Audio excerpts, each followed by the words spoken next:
from the News Channel 5 Network and Out and About newspaper. This is Out and About Today. Welcome to this incredibly special, momentous, and jam-packed 10th anniversary episode of Out and About Today. I'm Brent Meredith, and you heard me correctly. That's 10 years of bringing you the news for and about the LGBT community. We've got some video clips, photos, former hosts, longtime guests, and a few surprises in store for you tonight. But enough of me talking, let's get going. So joining me are my vivacious co-hosts. Why did I put that word in there? I don't know. Chuck Long and Pam Wheeler, and one of our former hosts, Jeremy Ryan. Welcome back. Hi. Hey, guys. Good to see you. Thanks. It's good to see you guys, too. You haven't changed at all. Oh, yeah. Thank you. Change I your appreciate hairstyle, that. just like well, you. we're going to disprove that, though, in the clip you're going to see. I heard you guys right. have clips. I don't know if I want to see this or not. So how have you been? What have you been up to? You know, I've been great. I've been staying super busy. I've been involved in several different business endeavors that I've started, and it keeps me really busy. I'm a full-time photographer now. And well, I see your pictures on Facebook all the time. Yeah. Pictures of you taking pictures, actually. Right, exactly. Yeah, I get to work with amazing artists like Megan Lindsay. She was just performing at Pride. Yeah.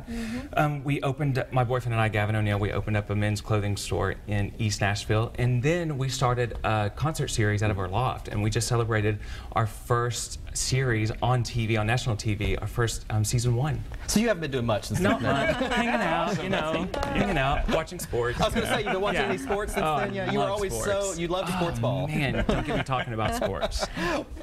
Oh, did you have something? No. Oh, okay. I'm not giving him a hard time. He's back. He's joining us. Well, I'm not throwing any. I'm going to continue to give us all a hard time because we've got a clip right now that I think you're all going to enjoy. I don't want to see it. Let's go back in time. Let's do it. Hello and welcome to the very first Out and About Today. I'm Jeremy Ryan. I'm Pam Wheeler. And I'm Brent Meredith. Thanks for joining us. You know, we've got a really big show lined up tonight, guys. It's huge. We do. We're going to be talking to John Siegenthaler, the founder of the First Amendment Center, about this show, why it's important, and how it'll affect Middle Tennessee. Right, plus we're going to be hearing from the new national president of the HRC, and we have so much to talk about this year's new Pride Festival. We do, and before we get to all that, let's hear about the headlines, and for that, we go to Brent. Thanks, Pam. Wow. That is impressive, y'all. Yeah, how many takes of that? I think that was like 8 or 9. 20, I'm sure. That was before teleprompters. It was, wasn't it? Nothing that we I don't use noticed. teleprompters now either. Our hair keeps getting taller and I was taller. going to say, your hair is going up that way now. That's good. Man, I'm really proud of ourselves, though. That was amazing. We Like, did do for us it. to- It got pulled off under a lot of controversy. Yes, a lot of people didn't want this show to happen, and it did. And 10 years represents a lot of things. There have been 240 shows, over 700 guests over 10 years. We've covered all kinds of events, all kinds of entertainment, community projects, organizations, people, places, things. Right? It's you're really right. been a great... When you stop to think about it, I mean, 10 years is a long time, but when you break it down like that, that's 2 shows a month, and Right. get people that have come in and offered up their time. And When you guys first started, though, were you apprehensive? Were you nervous? Because I know you talked about the controversy. What did it feel like on that first show? Oh, it was very bizarre. I kept thinking, oh my gosh, are we allowed to talk about this on TV? Oh, Like, that- Right. yeah, can we talk about this openly? It really felt that different. Well, it to did, me. and you had mentioned before we started today that the station sort of briefed us and said, be prepared, and so we weren't sure really at all what to expect. If people were going to be picketing out front while we were taping, or blocking our guests from coming in, we just weren't sure what to expect at all. What kind of comments did you hear after the first show? Most of it was support, Yeah. because I like to stay within our community here, and so they were very, very supportive of us, and I was happy. Yeah, our community was definitely supportive. Tribe used to play the show on Sunday nights. I forgot about that. Yeah. Oh my gosh. I mean, it's back in the day. Right. Well, and we've got another clip too. Speaking of back in the day, I wanted to go back again. So you teased in the opening. We just saw your interview with John Siegenthaler. Right. And I said the founder of the First Amendment Center. We lost John Siegenthaler last year.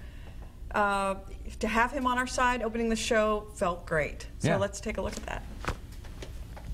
Tell us why you think this type of programming is so important. Well, I think it's important for all the media to reach out to the total community, to all the people in the community with special interests, special needs. And you've got a whole wide world of people out there, and there are individual groups who need special information and special needs, and beyond that, the total community benefits when everybody in the community is served by a news organization. Right. Just don't ask. Wow. I like to say right a lot. I still do that. I do. It's funny to see yourselves. Yeah, I used to speak even more rapidly than I do now. I've tried to Right. slow it down a bit over the years. Yeah, 2 pounds a year, 20 pounds, that's about right for me. I know some of you guys have lost it, but anyway.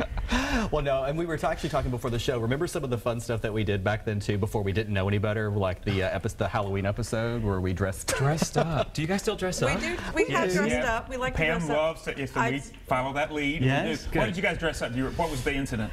I was Elvis, and you all were both Marilyn Monroe. And I don't remember why. We I were don't both the either. same How did thing. I don't know. I just, Because it was 10 years ago. Tess, it And was funny then, I guess. The Yeah. whole gimmick, the gag was that they would rip off the wigs after, as if it wasn't obvious Right. who Right. they were. Like if we we were. both couldn't be Marilyn, there had to be one Exactly. Marilyn or something Right. like that. Yeah. But I think you made, what was the joke that you made? Something about the two of us being queens, but And you were I was the king. Yeah, it was bad. I don't think I wrote it, but we don't have a clip of that. Purposely, we would not agree Thank to God, it. I don't Yeah. think I would want But to we see also it. back then we did a lot of other we did some cooking segments. I remember seeing you do a couple of those a few different and we times. had Josh Johnson on. And That's he right. would do decorating Yes, segments. Sparkle Josh. Sparkle Josh. Josh. He used to come on all the time. Yes, Yeah. I forgot all I about think, that. and Chuck is good friends with Josh. Yeah, he was actually at his wedding. Yeah. Yeah. So Right. he's doing great things now.